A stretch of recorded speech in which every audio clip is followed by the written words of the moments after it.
Hang on a second. We want to warn you that this video is chock full of information. So if you check the description below, you'll find some links to skip directly to topics that you might be interested in.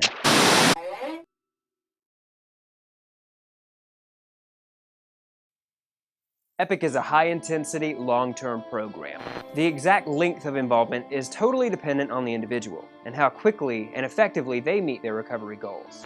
The aim during this period is to stabilize any current psychotic symptoms and educate the individuals we serve, as well as their families, on how to effectively manage these symptoms in the future. A secondary aim is to work with the individual and the community to develop and enact a plan for community involvement, whether that's continuing with school, continuing with or obtaining employment, or some other community-based activities. When individuals are enrolled in the program, they and their families first meet with the team lead and recovery coach, who will listen to the family as they tell their story of resiliency, and then explain the program as well as answer any questions. The staff will then schedule first appointments for both the individual and their family.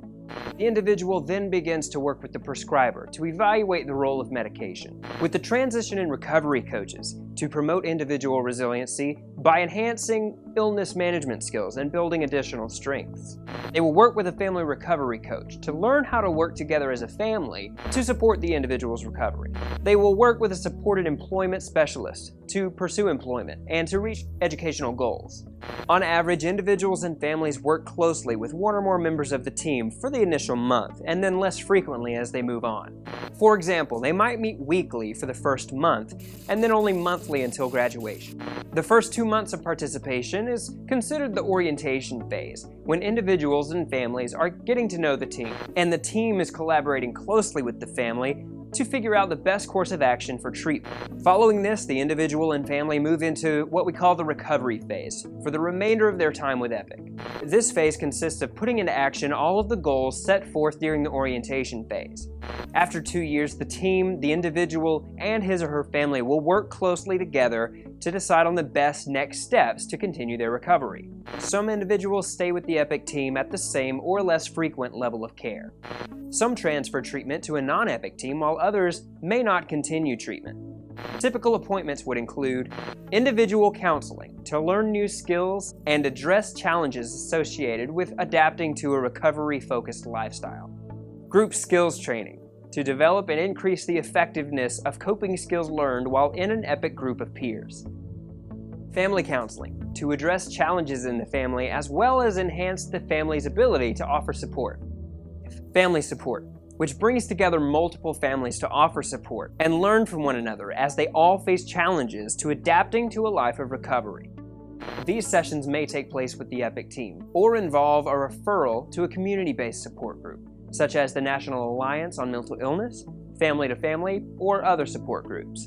Case management, to develop a plan for how to apply the skills you're learning to overcome barriers and find resources in the community to assist with your recovery.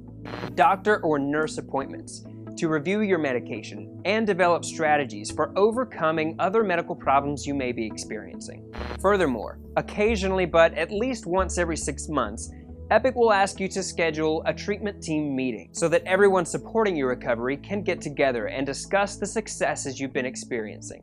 Members of your treatment team may include you, your family, members of the EPIC team, your primary care provider, other service providers, your teachers, your employers, or anyone else that you want to be there.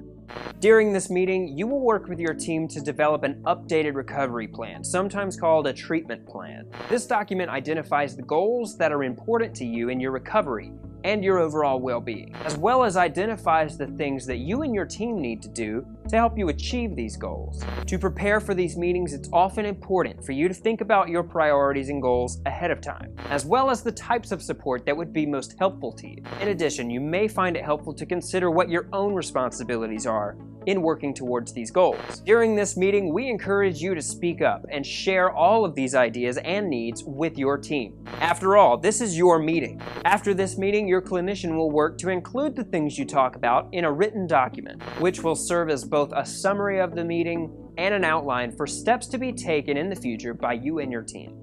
You should review the written plan with your clinician Make sure you understand it and ask questions if you don't. You'll then be asked to sign the plan, and you'll take a copy for your own records. Finally, work your plan. Follow through on your action steps and take charge of your recovery. Thanks for watching.